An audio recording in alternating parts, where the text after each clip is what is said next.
আসসালামু আলাইকুম। Hello everyone. আজকে আমি আপনাদের সাথে শেয়ার করতে যাচ্ছি সবথেকে সহজ পদ্ধতিতে মজাদার গরুর কলিজা ভুনা রেসিপি।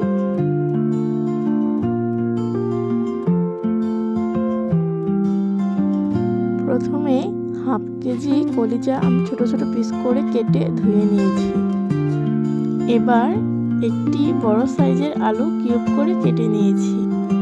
দিয়ে দিব 1 কাপ পেঁয়াজ কুচি, 8-10টি কাঁচামরিচ, 1 চামচ আদা বাটা, 1 চামচ রসুন বাটা, 1 চামচ জিরা বাটা, হাফ চামচ হলুদ গুঁড়ো, 1 চামচ ধনিয়া গুঁড়ো, 1 চামচ মরিচ গুঁড়ো, 1 চামচ লবণ, হাফ কাপ সয়াবিন তেল, 4-5টি এলাচ, 3টি দারুচিনি।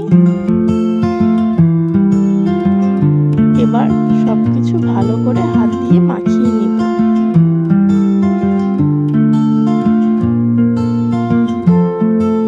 মাখানো হয়ে গেলে চুলায় বসিয়ে ঢেকে দিয়ে 5 মিনিট হাই হিটে রান্না করব।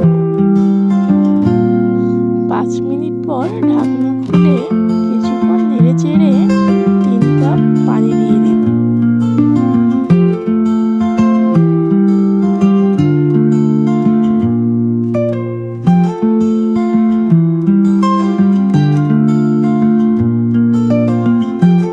এবার ঢেকে দিয়ে 20 থেকে 25 মিনিট রান্না করব।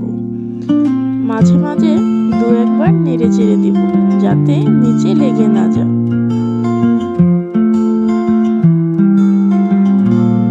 20 থেকে 25 মিনিট পর তরকারির ঝোলটি শুকিয়ে গেলে কলিজা ভুনাগুলো নামিয়ে নেব। রান্না হয়ে গেল সবথেকে সহজ পদ্ধতিতে কলিজা ভুনা।